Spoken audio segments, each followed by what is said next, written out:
Welcome back to the Expanded Minds podcast. This is going to be part 2 with Nathaniel. So, how are you doing today? Hey, I'm doing well, man. Thank you for having me and having me back. And looking forward to wherever we end up going in our conversation today. Should be good times.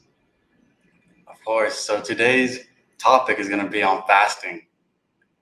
And I know that you're somebody that does a lot of fasting, and you've combined it with several other practices: fasting, prayer, semen intention, all these things.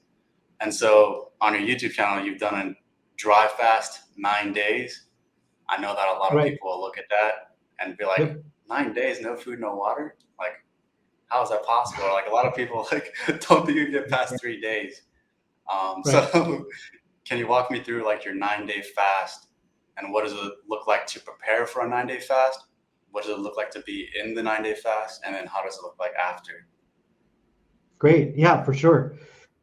So I feel like we should do a little preface in order to answer your question properly, which is there's a lot to say to answer your question, but I would say the context of fasting for me, as we often experience life, is there's a story for my fasting journey in general, and dry fasting was not the first kind of fasting that I did in my life. So if I tell you a little bit of how I came into fasting, then dry fasting, we can have a more focused conversation about that. So what do you say? Yeah, let's get into it. How do you start? Okay, cool. So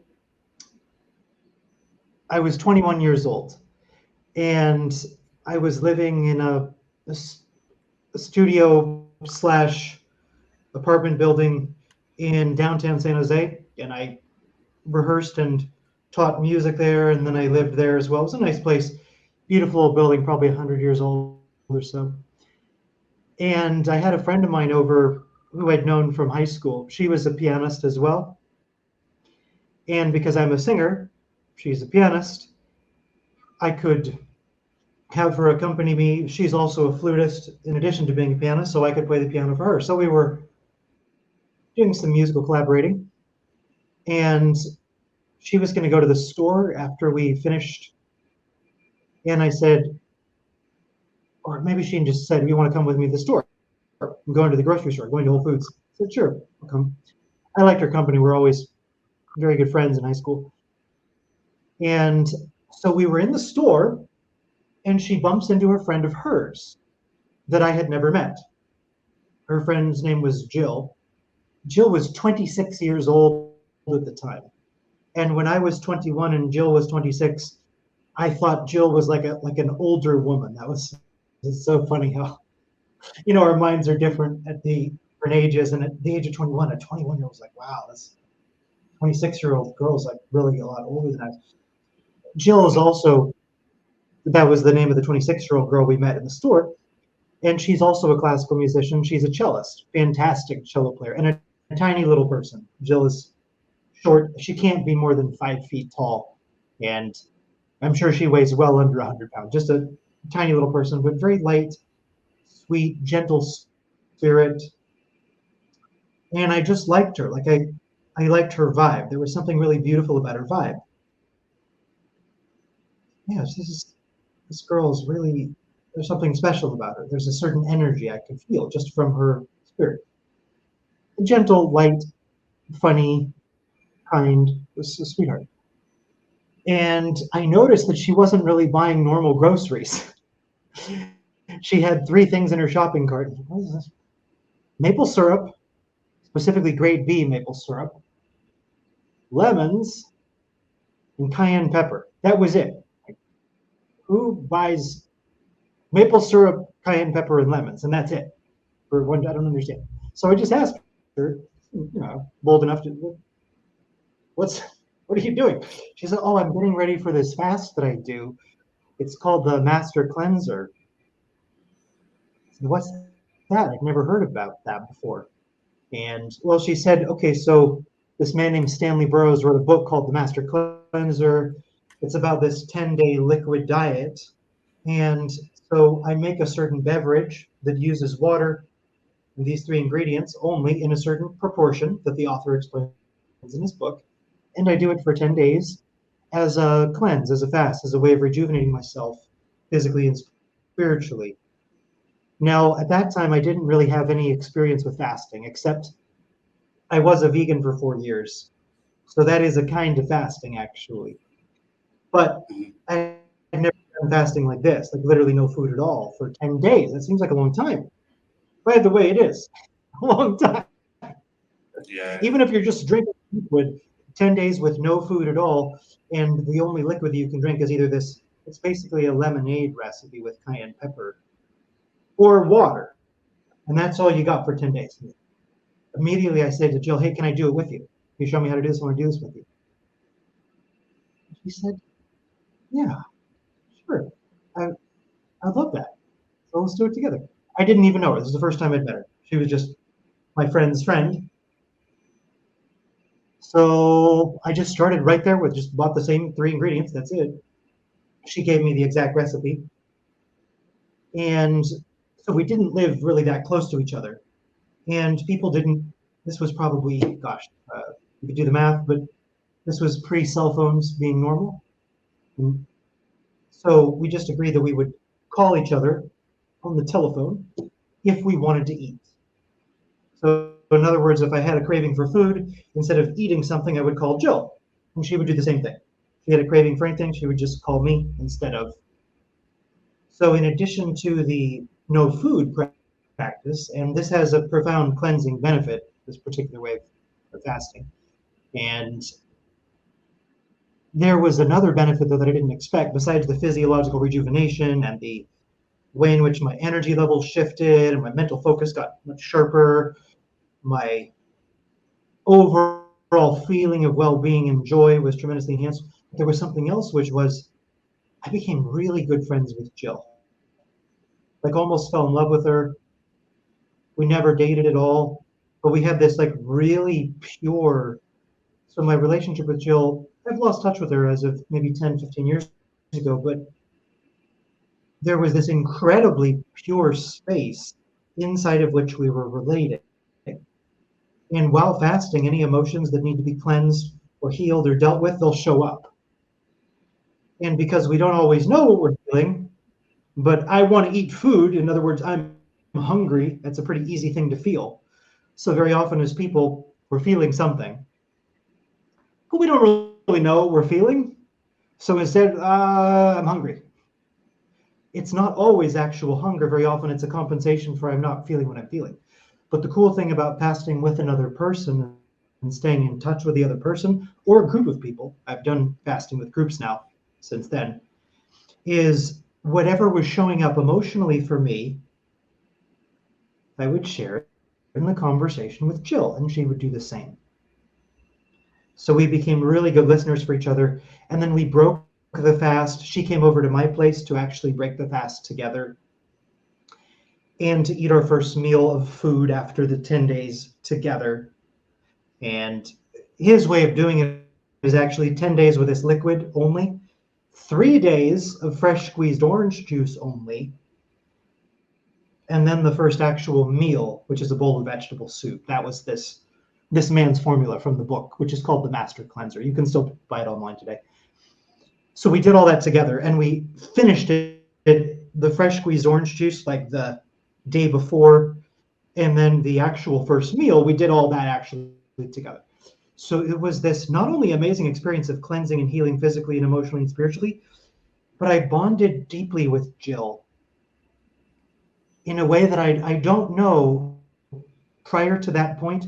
I don't know that I ever had exactly that kind of a bond with any other person in the world because we shared a spiritual process. Now, we had things to talk about. We're both musicians, we're both in musical careers, we both love, in other words, we had a lot in common, and our personalities were a really good match. But because we shared such a profound experience, and that was the very first experience we had of each other ever, was doing this long fast together. The connection that I made with her, it had an obviously spiritual quality. Like when I talk to this person, I still feel her presence and her energy and her love and her sweetness, what makes her a good person, a beautiful person. But I also kind of felt like when I called Jill, I'm calling God. It just began to feel like that. Like I can just talk to her, and I'm somehow also talking to God when I'm talking to her. And so we became like normal friends after that. And we played music together. We would rehearse together. We did all kinds of things together. Never dated, but we're just like really deeply bonded. And I got so much out of that, not only about the fasting, but also about what becomes possible around spiritual connection with God and with other people.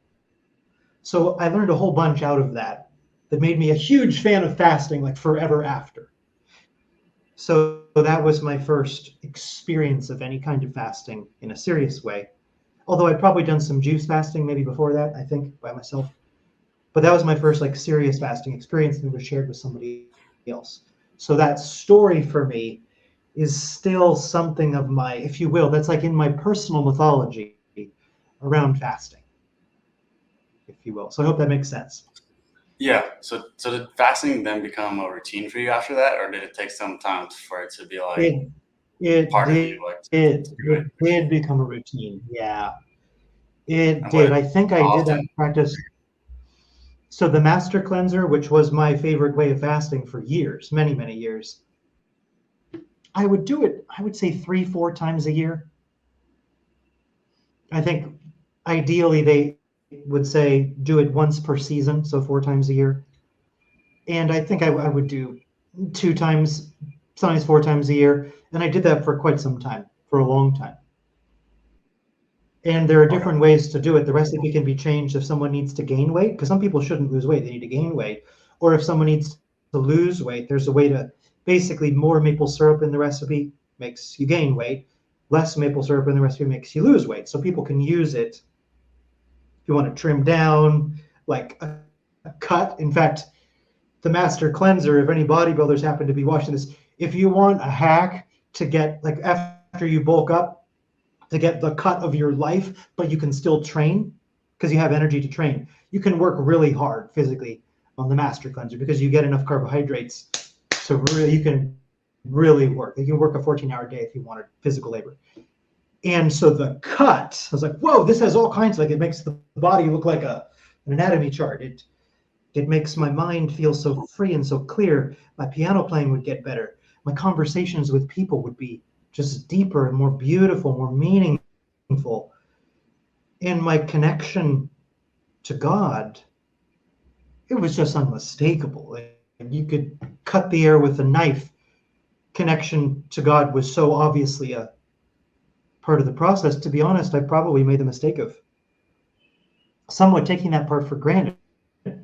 It's the strongest part if you fast seriously, at least for me, I would say. My strongest experience with fasting is that my connection to God seems to become more direct and immediate.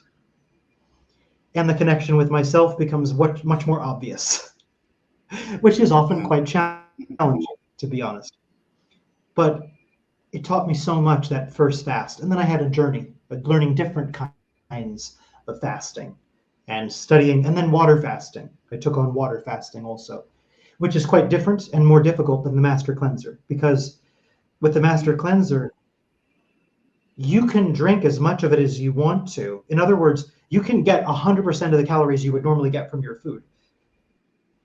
And it feels very different because you're not eating, so you're giving up food, which is huge. But still, as far as the calories in, you can drink as many calories as you want to drink, basically, unless you get tired of it. But no water, or rather water only, which was my next step. Water only is all of a sudden no calories, right? There's Yeah. just water. All of a sudden, that's a different room of fasting.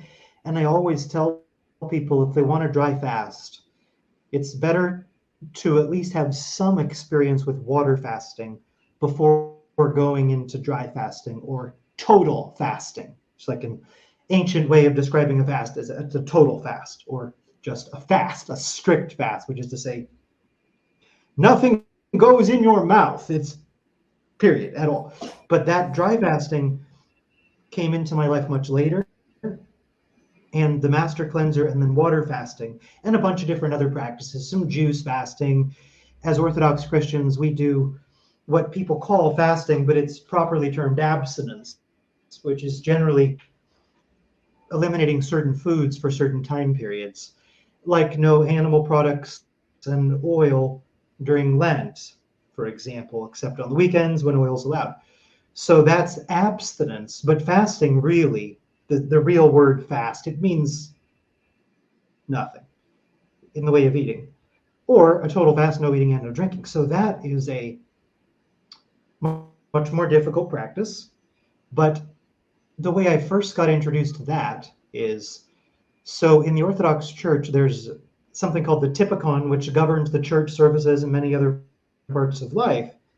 And the Typicon says every Orthodox Christian, all, with no exceptions, should fast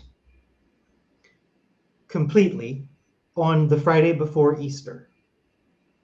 That's the day where we are remembering, if you will, reliving the death of Christ, the day Christ died on the cross. And so for that day, the Typicon says, no food, no water for everybody. So I always did that. Having become an Orthodox Christian when I was 25, I would do that one day dry fast. Now, when I started living on Mount Athos in the year 2015, which was the whole year that I was on the Holy Mountain, I was there for a very short part of 2014 and a little longer period of 2015, but I was the whole year 2015 on the Holy Mountain every single day, which is a really cool experience, beautiful That sounds pretty experience. cool. To live the full cycle of services in Orthodox monasteries where they still do the whole program in ways that is very, very, it's rare to find that at an Orthodox church anywhere in the world that's not a monastery, because they're so long. They're freaking long, like long services. And it's normative and proper to stand. So, standing for 6 hours, 8 hours, sometimes 10 hours, sometimes 12 hours, sometimes 16 hours in the longest services, that's hardcore. But also they keep the Typicon for fasting in the better monasteries. So I was living at the Great Lavra during Lent, which is the 40-day period before Easter every year. And the first 3 days of Great Lent, and I didn't know this until I was in the monastery, the Typicon actually says all Orthodox Christians are to fast totally for the first 3 days of Great Lent. I didn't know that. I only knew about the Friday before Easter. I didn't know it's also supposed to be the first 3 days, Monday, Tuesday, Wednesday. But that's what it says. Now, these monks in this monastery where I was living, there's probably 80 or 90 monks, pretty big monastery, and monks of every age, from men in their early 20s all the way through monks in their 80s and 90s, and every age in between. All of them, no food, no water for 3 days. And it felt like God picked up the monastery and just raised it to heaven for 3 days. And it was already one of the holiest places in the world that I've ever been. It felt like, oh my goodness, this monastery just became a monastery for real. This monastery feels like a monastery right now. It feels exactly like the profundity of the experience of grace that came in. Remember, this is 80 or 90 devoted, professional, lifelong celibate monks doing it together in a holy place, and then sang their prayers in their cells, doing the church services together, which are long and beautifully chanted with complicated music that they took very seriously at this monastery. It's very difficult to do that level of church music. So there are certain things that I heard, certain pieces of music I heard in that monastery, which I am not likely to ever hear in any other Orthodox church in the world, because nobody can do it. It's just too hard to do. It's like they're not going to learn the piece, because there are certain pieces that are literally chanted one time in the entire church year.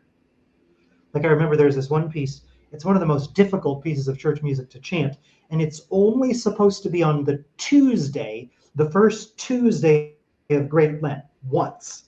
And it's impossibly difficult. So you have to learn an impossibly difficult piece that you chant exactly once a year at the most.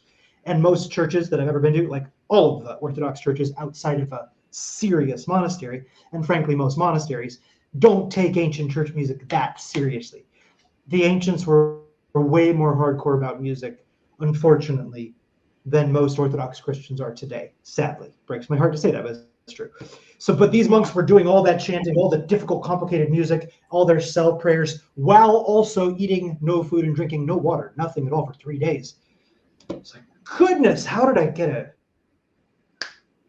this translation into the heavenly realms right there on earth, or like heaven came down, or heaven and earth met? It rocked my world, totally rocked my world. I said, what is this? Dry fasting can blow it open like that? I had done plenty of water fasting and plenty of other forms of fasting. This is something else, man. I said, this is, because this monastery was already spectacular in profoundly holy ways. It's 1,000 years old and more. They've never missed a single day of church services in their main church, which was built in the year 963. They haven't missed even one day of church services since they opened the church. The floors are that old because they've never resurfaced the floors. They use them every single day, and they're still gorgeous being at that. So it was already a spectacularly holy place. So that remarkably holy place became profoundly more holy somehow in the way it felt to me. And dry fasting was the only difference, because they have long services every day, right? They sell prayers every day. They have their church prayers every day. They do the chanting every day. So the one change was no food, no water for 3 days, and everybody's sharing that rule. So I said, oh, I have to learn more about this. So when I left Mount Athos, I started really studying dry fasting. And in Russia, there's a lot of medical literature on dry fasting. Some of it has now been translated into English. And one of the better known Russian doctors who teaches dry fasting in Russia, he now has students in different parts of the world. I connected with some of them, so I learned basically from resources I could find online. I even found YouTubers who were making dry fasting videos, like in 2016, 2017. And I was shocked by that, because 10 years prior, you can find plenty of water fasting videos, but nobody on YouTube is talking about dry fasting. Now you can find quite a few people very seriously dry fasting and putting it on YouTube. So I got to learn, and there's lots of fasting forums and WhatsApp groups, and I talked to so many people, got really good resources. I learned all about it. And then I started to train myself by going one day, making that easy, getting good at 1 day, and getting good at 3 days, then getting good at 5 days, then 7, then 9. The longest I've gone is just under 10 days, 9 days, 21 hours. I should have gone to 10 days. I just drank my water 3 hours early. But so the longest I've done is 10 days or close. But now I normally don't go beyond 9, and only once a year do I do 9. So more or less my protocol is 1 9-day per year, 1 7-day per year, 2 5 days per year, 3 days once a month. And then I'll do a day here and there as it feels right. But that's kind of my protocol. Now, we've done a little preface to your answer to the actual question you asked. So, but interject with anything you got to share or what popped up for you when we were talking about it. Well, I'm seeing the research of the professor, or was it the professor, the guy at the monastery, his research on dry fasting, like what kind of stuff did he find out, and like who did he study, or did he study like people there in the mountain, or did he where did he No, probably not. about dry fasting? Probably not. No, these Russian doctors, because Russian culture is an Orthodox Christian culture historically, they have some things in the culture, including dry fasting, which comes from Orthodox Christianity, which have become normalized in the culture. So you can do things, even in the Soviet Union, with science in Russia that Western scientists wouldn't even look at. Now, that I know of, there is, in the history of the Western medical world, there's exactly one study on dry fasting. One, ever. And it was recent. By the way, they gave it 2 thumbs up.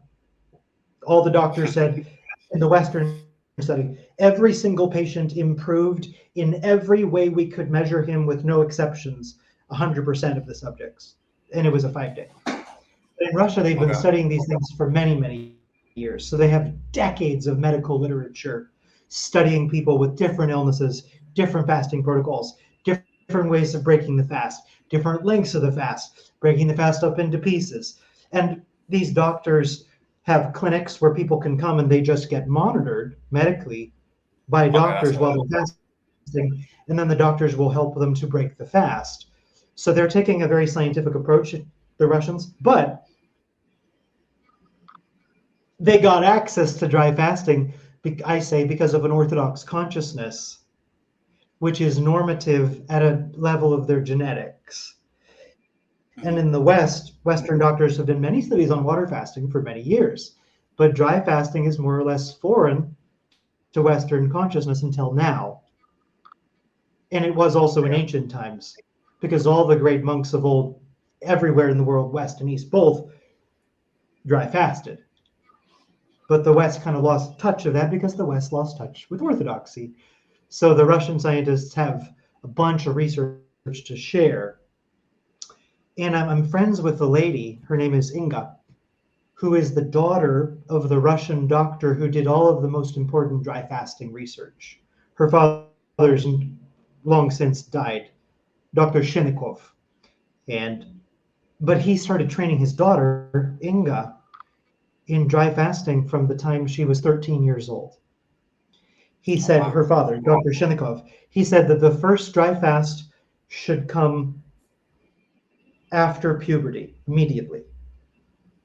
Now, with a girl, it's very, very easy. With a girl, it's Oh, why is the that? way he would say is because it's immediately after her first period, right? Okay. So with a girl, it's like she has had a period, yes or no.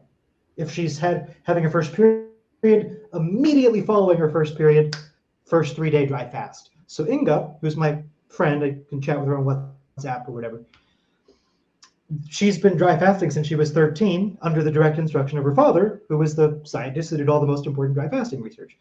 So her wisdom around dry fasting is very, very deep because not only did she learn about her father's research, because that was her dad, but he literally trained her starting at the age of 13.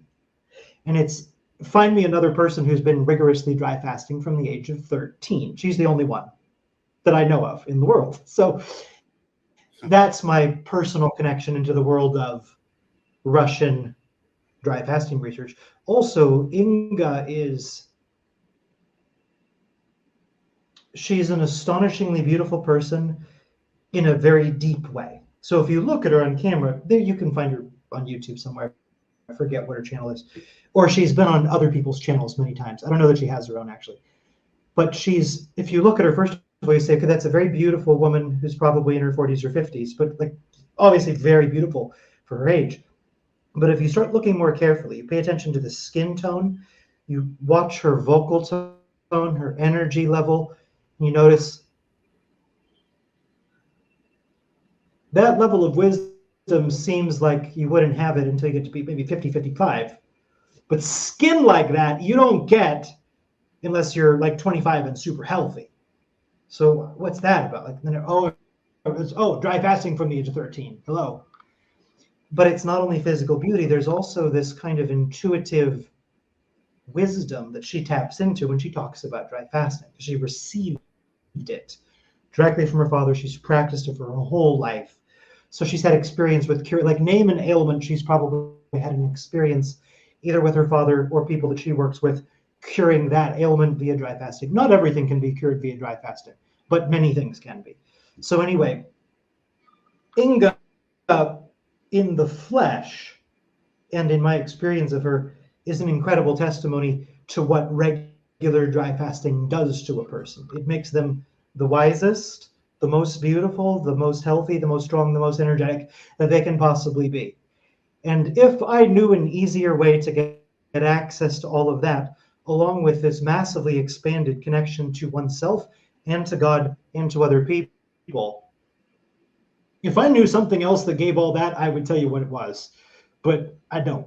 Dry fasting is the only thing that I know that encompasses that entire range of possibility, and is something that's very, very easy in the sense that it's literally not complicated. It's psychologically challenging, physiologically, spiritually challenging, but it's not complicated, right? It's Yeah. don't have anything that goes in your mouth. Yeah, that's not complex. You don't have to buy anything. You don't have to live in some place. You don't have to visit any doctor's office or clinic, or you have to take any workshops. You just stop this for this period, basically. And the benefits are you actually have to experience it to tap into it. And then breaking the fast is an access to joy and to gratitude and to an experience of aliveness that is, if you could sell that, you would be the richest man in the history of the world, whatever that is that one taps into, especially on breaking the fast. The experience of joy, possibility, and appreciation for all that is. A glass of water, the sunshine on your skin, these kinds of things, they feel like miracles while breaking a dry fast. And every bite of food is like, goodness gracious, what is an apple? Is doing this to my mouth right now. So it's this ecstatic quality of being, true, like ecstasy, or the promise of a more profound ecstasy that our physiology taps right into by virtue of properly dry fasting and then properly breaking dry fast. So we could talk about that if you want, about some of the preparation for a dry fast, breaking Yeah, let's go right it. into that. Okay, So how do you cool. prepare for it? Okay, so there are lots of ways to get ready for dry fasting. And because I like things to flow, I made a project for myself, which was, what could I eat and drink that would make the dry fasting the easiest that it could possibly be? Dry fasting can be difficult. If you ever Right. do it, you'll know what I mean. It can be really difficult. It can feel like the fact that you exist at the morning of day 4 is miraculous and impossible, and you're still alive. It feels like, goodness, how is this even possible? But here I am. It feels, in other words, the hurdles that need to be overcome experientially, they're non-trivial hurdles. If, for example, if somebody's had an issue with demonic presence in his or her life, and he dry fasts long enough, the demons start to leave. They just do. People notice when that kind of thing happens. It's a dramatic.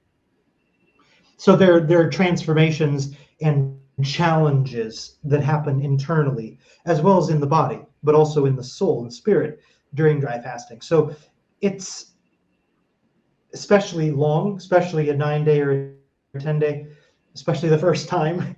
The first time you do a 5-day, you put yourself in the infinitesimally small percentile of people who are willing to ever do that. And it ain't easy. So I said, okay, how can I set it up to make this the easiest that it can be, at least on the physiological level? So here's what I discovered. I discovered a certain recipe that I make. It's an electrolyte beverage. And drinking that beverage, or that beverage plus water only, for fully 1 week before, and also eliminating all caffeine 1 week before, that's incredibly helpful, makes it much easier. And number 2, which is more powerful even than the first one I mentioned, is a diet which creates and generates a state of deep ketosis.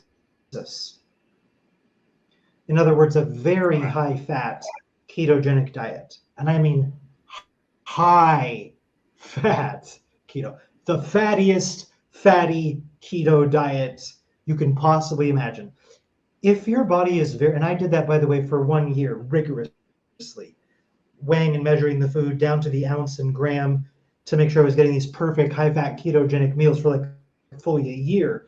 And that was the year that I really started to explore dry fasting hardcore. Mhm. So I could do a 5-day when I prepared like that with a deep ketogenic diet and that mineral electrolyte beverage that I discovered how to make. I learned these things by doing a lot of online research and using my intuition and then experimenting in this laboratory called my body. And I discovered, oh my goodness, if I set it up right, I can make a 5-day dry fast, which the first time I did it, like I said, felt like an impossible miracle that God caused through me. But I could get it to the point where I could do a 5-day and literally not be thirsty one time in 5 days at all. It's Oh, like, interesting. oh, it's 5 days, time to drink something. I'm not thirsty ever, not even once.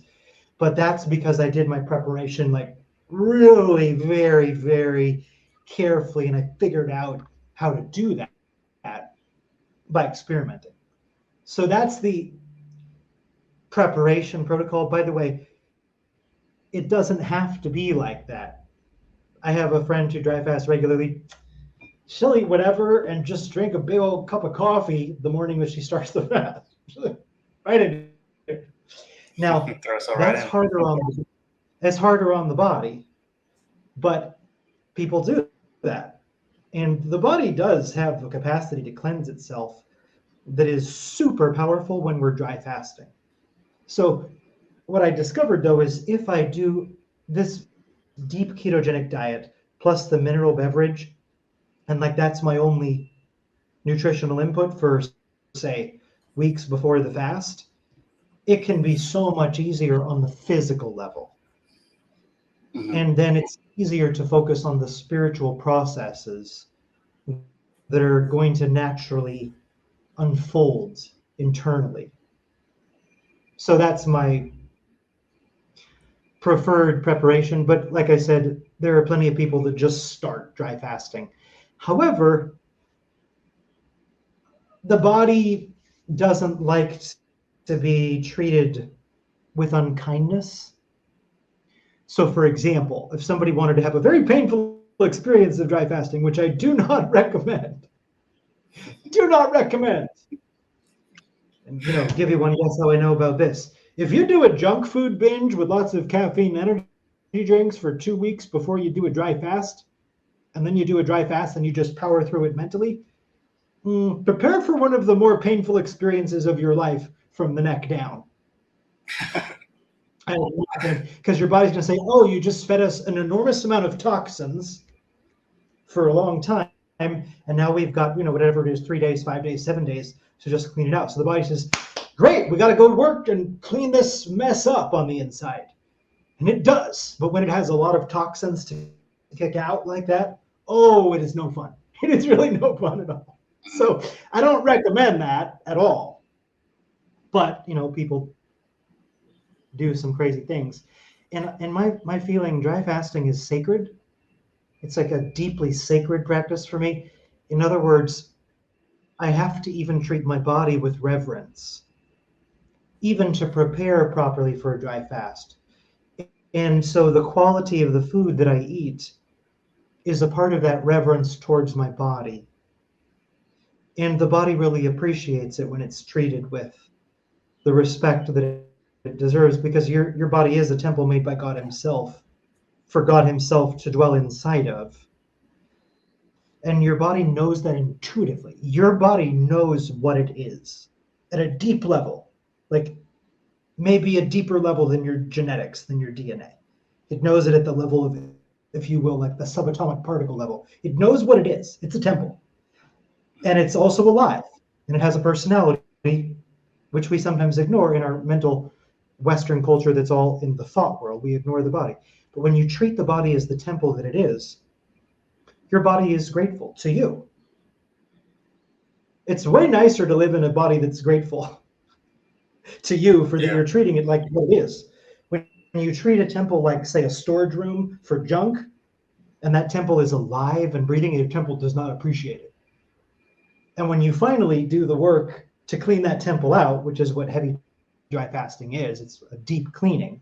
of the physical temple as well as the spirit and soul and heart and mind and all of that, the body lets you know, hey, that was nasty, what you did to me.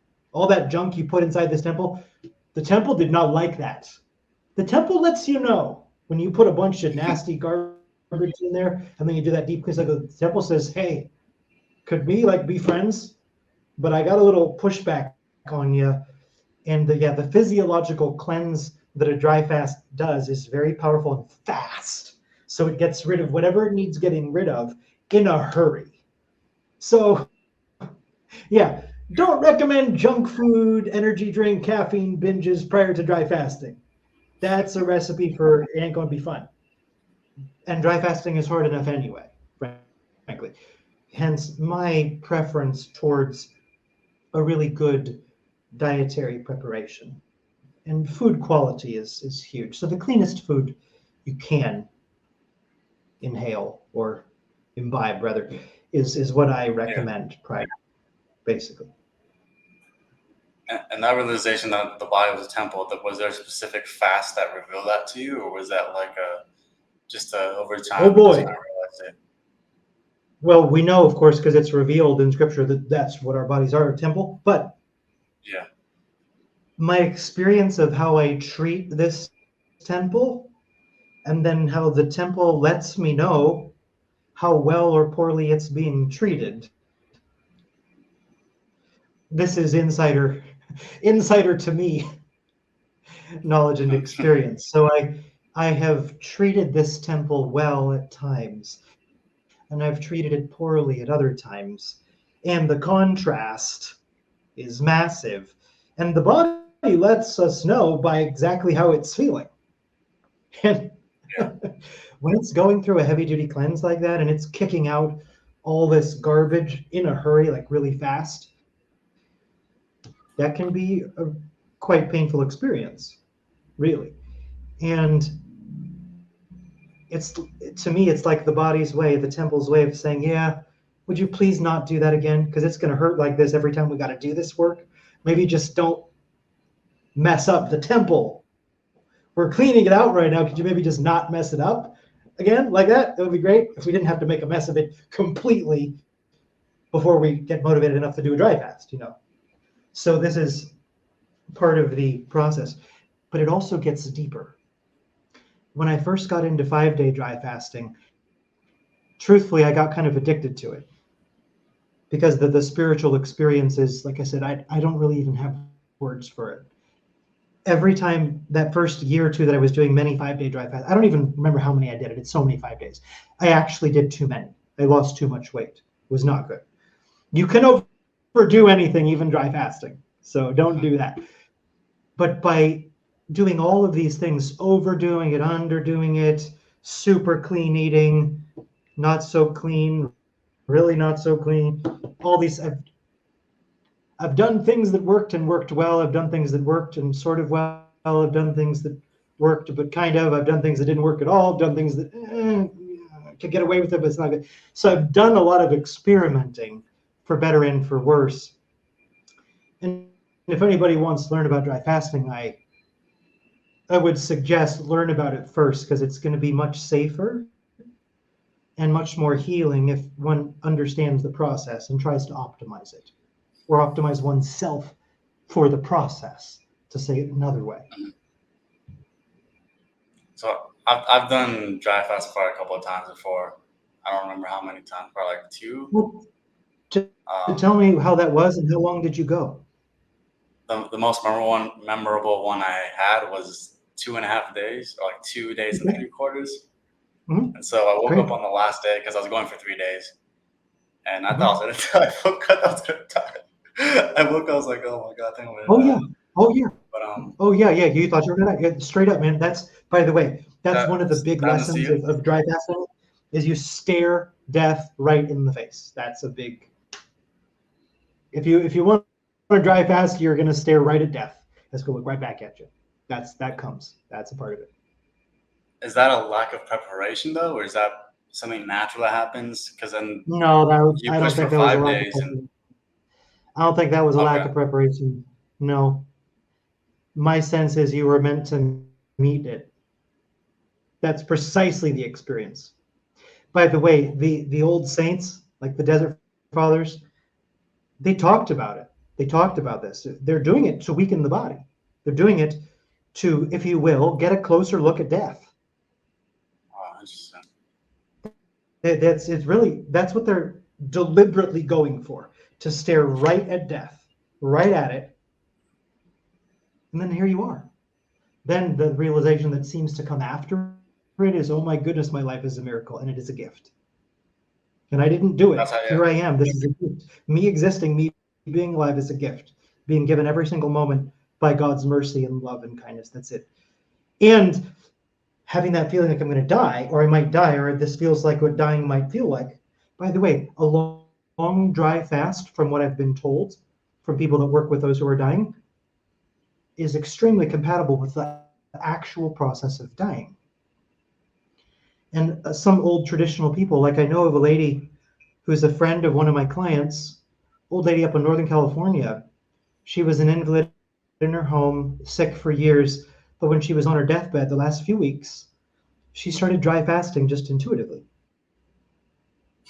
And I think she did, I want to say, like a better than 3-week dry fast.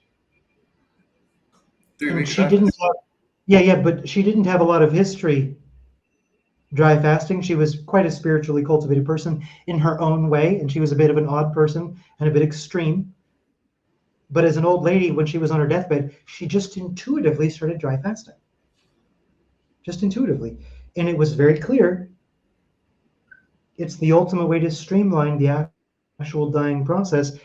And a big focus of Orthodox Christianity is we're learning to die well.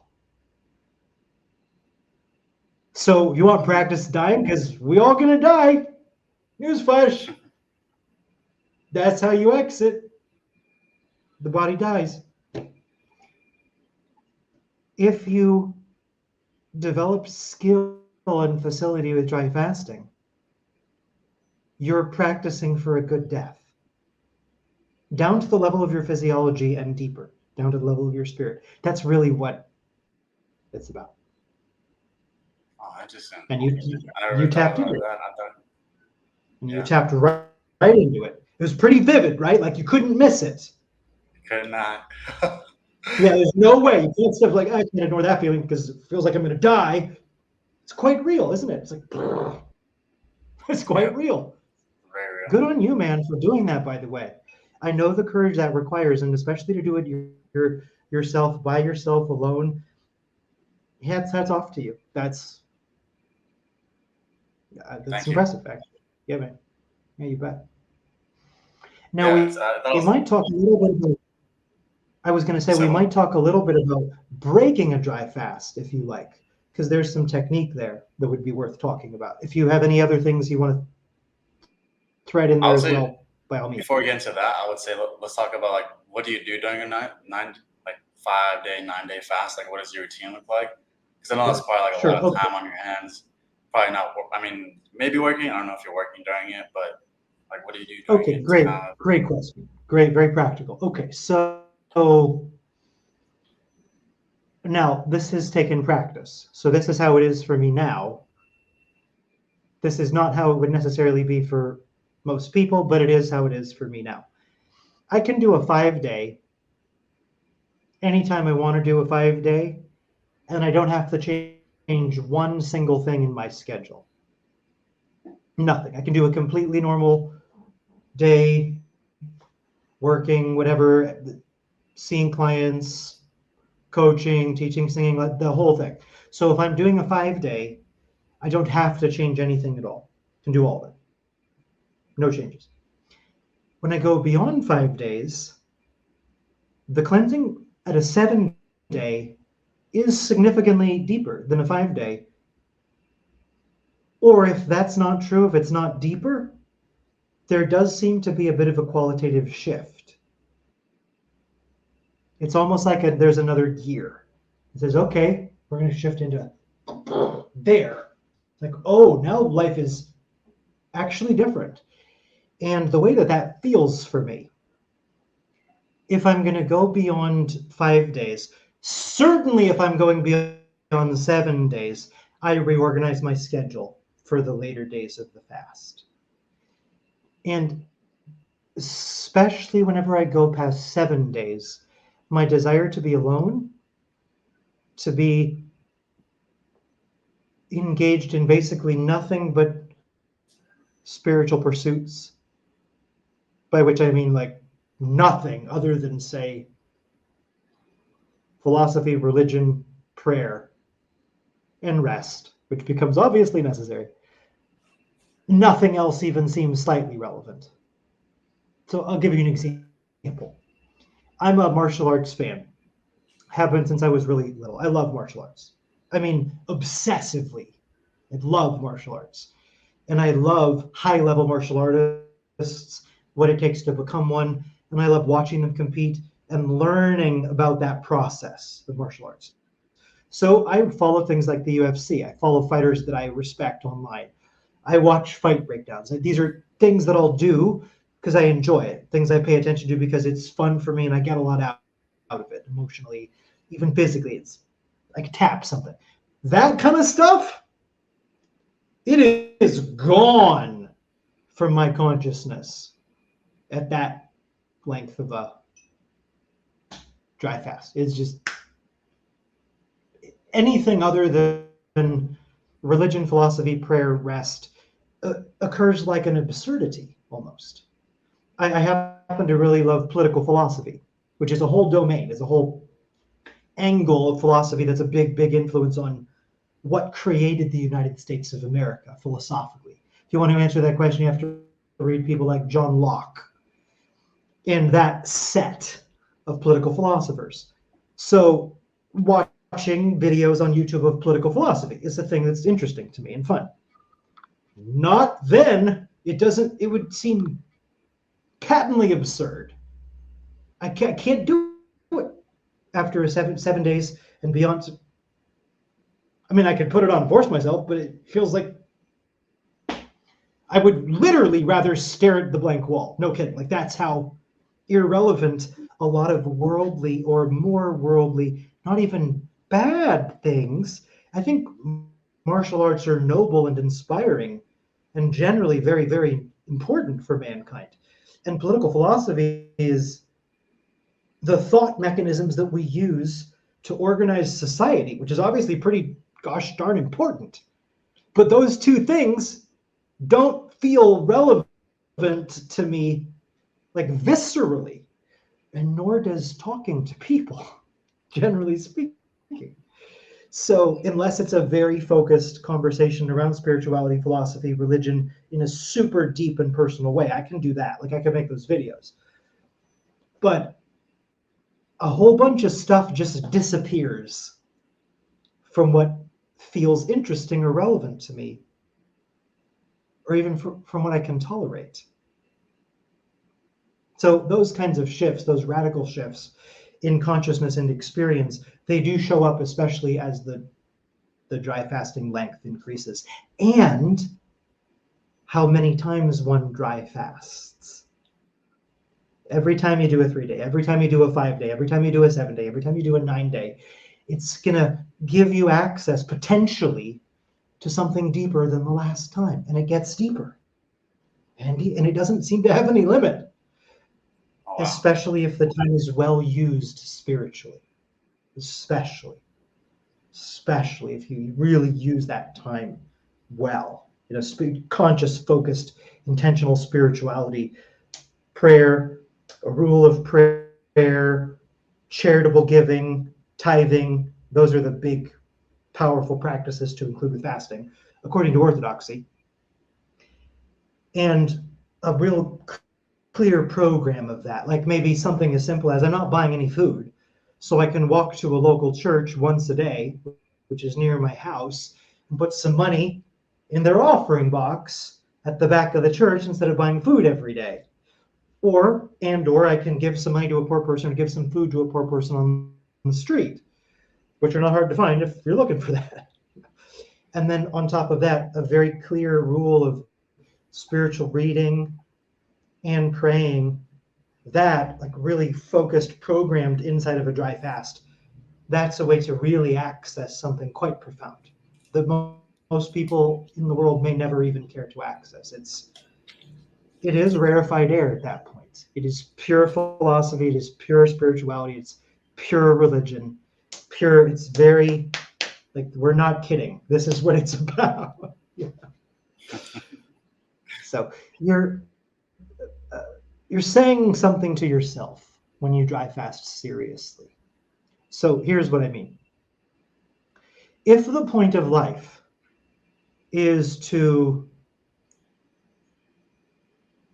just have a really great time, acquire property, enjoy that property, make friendships, enjoy those friendships, make a family, enjoy the family, create relationships, enjoy the relationships, create a business, enjoy the prosperity. If that's all that life is for, and I mean all of the good things that you can do in the material world, if that's all that life is for, we probably wouldn't find any reason to dry fast. But if life is for something that's even more profound than biological viability itself, dry fasting makes perfect sense. And this is something like, do you remember when Christ said in the Gospels, he who will lose his life for my sake will find it? Mhm. So we're losing to win when we're dry fasting. We're losing something that from a material perspective makes no sense. What in the world are you doing giving up food and water when doing that enough causes your body to die? That only makes sense if there's something that's more important than your own biological instantiation. If there's something transcendent, something suprapersonal, something magnificently larger than you, that somehow looking through the window of your own mortality, your own death, can allow you to tap into. So you begin to tap into very, very profoundly spiritual realities. And like what you had, close to day 3, nobody could ignore the experience you were having if you were the person having that experience. That's a spiritual experience, is what you were having. You couldn't not have that experience, right? That was the experience. Couldn't avoid that experience. If your priorities in life are spiritual, then you know that experiences like that are necessary for spiritual growth. Very much like if you're a weightlifter and you want to get stronger, there's a bunch of things you're going to have to do, especially to get like world-class strong. And those things are things that most people are not willing to do, right? Because most men, even if we lift weights, most of us don't care about being the #1 power lifter in our weight class in the world. That's a very, very small number of people. So if you look at the things that those men are doing, who are the most devoted power lifters or strongman or weight lifters, like Olympic style, in the world, they do a whole bunch of things. The most of us are like, no, thank you. That doesn't sound like a fun way to spend 6 hours at all. Just no, thanks. I'll just, do a chill 3 days a week at the gym, keep my diet where it needs to be, and I'm good. I go running twice a week. It's all good in the hood, But what they're up to is like, whoa. Oh, that's because they're trying to become the strongest people on the face of the earth, right? In other words, so they're going to do things that only they care about because of what their goals are. So if your goals are the profoundest spiritual goals, and that's really what you say you're here for, then dry fasting, it's not only that it makes sense, it actually becomes necessary in my experience. I can't not dry fast that I know of.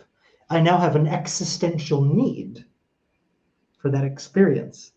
And the truth is, I crave it.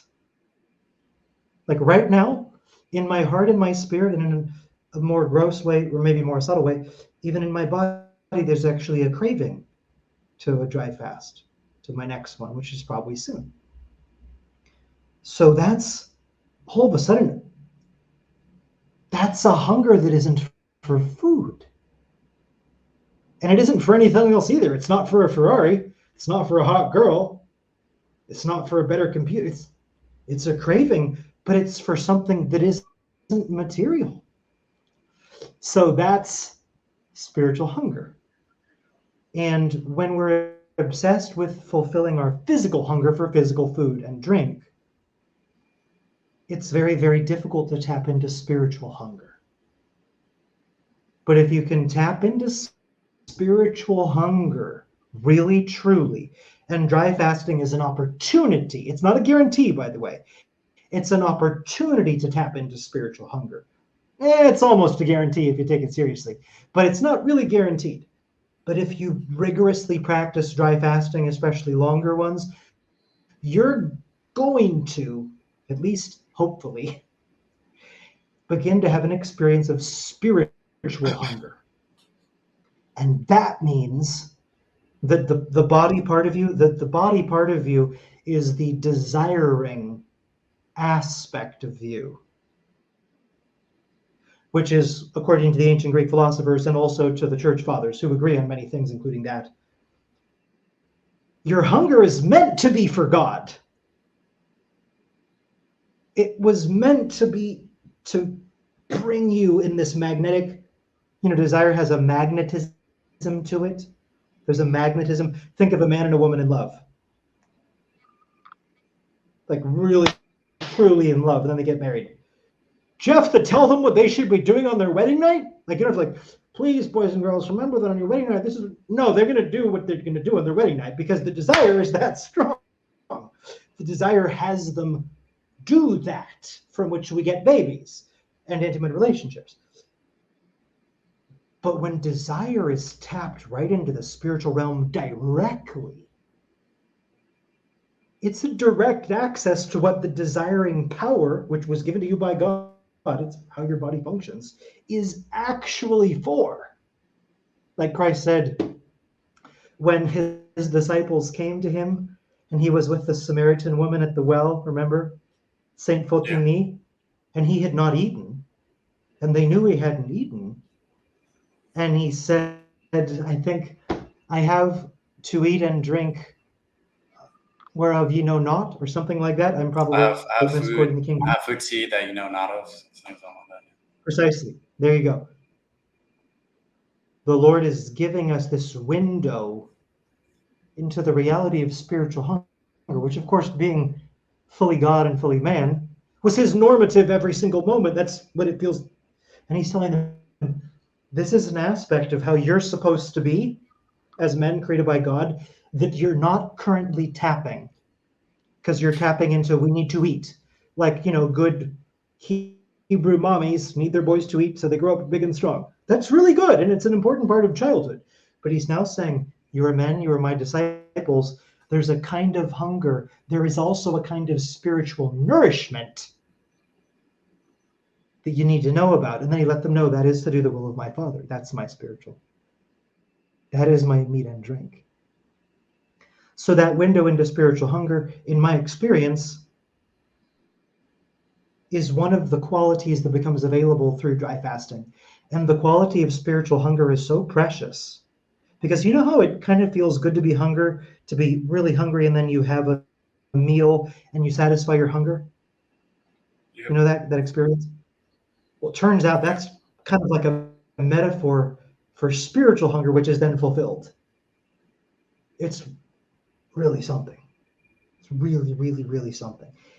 And if you want to tap your spiritual hunger, dry fasting is a way to do it. It's a really profound way to do it. And you were made to be able to be hungry. So your hunger is a gift, just like your capacity for sexual desire. It's supposed to be a magnet to pull you closer to God. That's what it's for. But we mostly don't use it for what it's for. We point it at something else. So dry fasting is an opportunity to point the desiring power of your soul right at God himself. And then to receive that nourishment, if you will, directly from God himself. So, last question, how would you break a dry fast? Great. Okay, so this is very, very important at 3 days and beyond. Less than 3 days, it's more forgiving.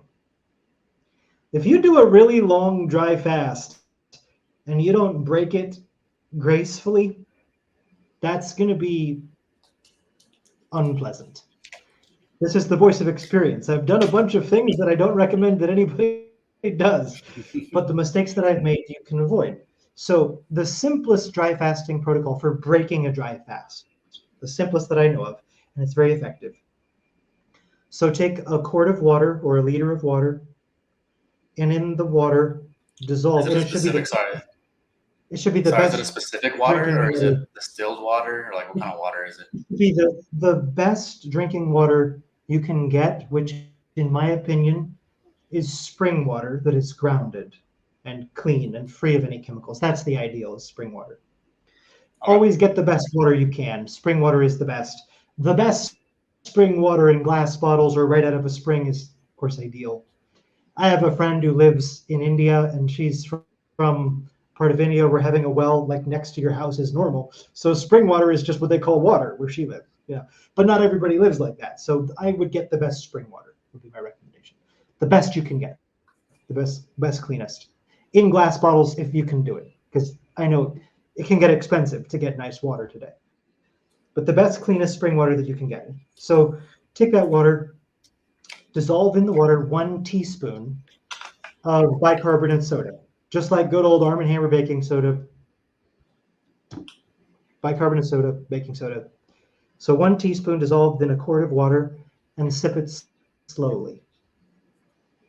And then if you break the fast in the morning, which is a good idea, it's advisable to break a fast in the morning, then have a moderate meal in the evening, which includes protein, and no raw food at all. That's the simplest, easiest to remember dry fasting or breaking the dry fasting protocol. Now I have others. I have multiple protocols, all of which work in different ways. And there are ways to do more delicious beverages that are also nourishing. There are ways to, so I have a whole bunch of approaches.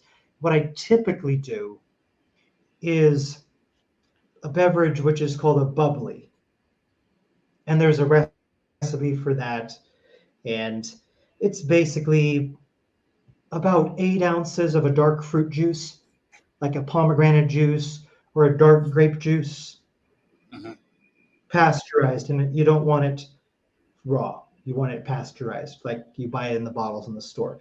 But it should not have sugar added. So, for example, a good example, if you're an American, Welch's grape juice. You've seen the Welch's brand. It's that Yeah. dark purple glass bottle. That's a perfect example. The kind of juice you can use for this. You take a cup of the juice, into the juice, or prior to you adding the juice, in fact, you put the baking soda, again, 1 teaspoon, a full teaspoon of baking soda, bicarbonate soda, into a large enough container for the bubbles, which are coming, I promise. And then you add into that 1 tablespoon of apple cider vinegar, not Bragg's raw apple cider vinegar. No, no, no. Just regular apple cider vinegar that is pasteurized, not the Bragg's, which is raw. Stay away from raw food on your first day break in a dry fast. Your kidneys will thank me, I promise you. So you take the 1 tablespoon of the apple cider vinegar, 1 teaspoon of the baking soda. They fizz up in a large container, like say a big glass, like this one, or even a small teapot, because it'll fizz up. And then add the juice in, the 8 ounces of the dark grape juice, pomegranate juice, like the pomegranate juice, which is good quality. That works great too. Pour it in there. It's going to bubble up like crazy. The baking soda, the vinegar, plus the juice. It's going to, so you have to use a big enough container or you'll spill it everywhere. And then sip on that very slowly. That's my personal favorite fast breaker.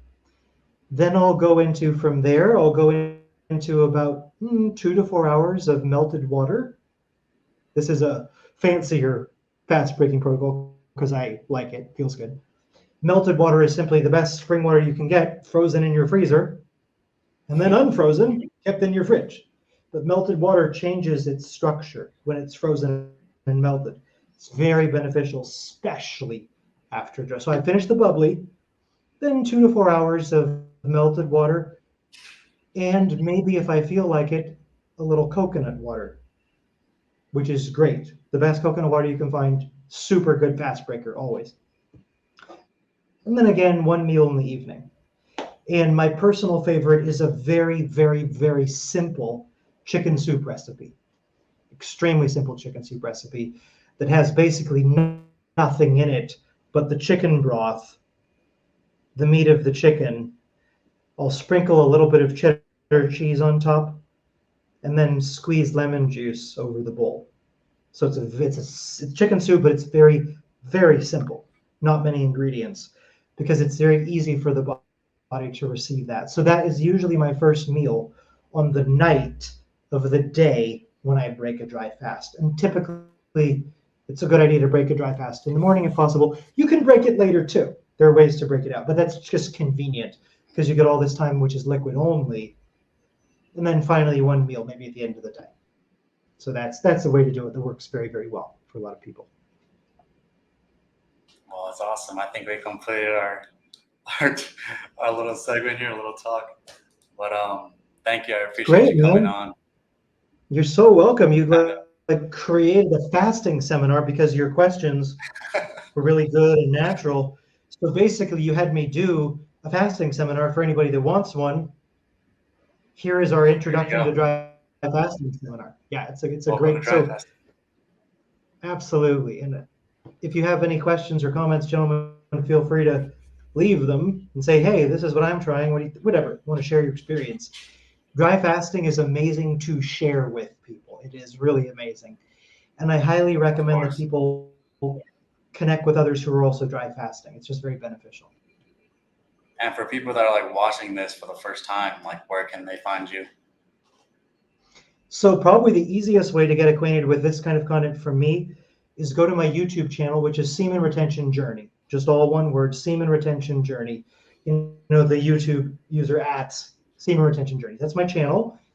And then there, underneath the channel, I always put a link to the Telegram group that we have for men who are interested in semen retention. You can also personal message me that way. I also have a semen retention blog on Substack. So if you just type into Google, semen retention Substack, my blog is always the first thing that comes up. And if you subscribe, I will see your email address because it shows me your email address when you subscribe. And then if you want me to get in touch, just comment on anything that I've written that's of interest. I can reply to your comment or I can email you directly. If you have a reason, for example, you want some coaching, those are really good ways to get in touch with me or just to learn about what I'm doing. There's a lot of stuff to read on the blog, bunch of topics of interest to men, different videos that are all interested in either semen retention or spirituality, sexuality, philosophy, how these things intersect. So that's where you can find out more about me. There you go. Subscribe. And again, thank you for coming on. It was an honor. You're so welcome. Thank you, Ezekiel. Take good care, man. Take care.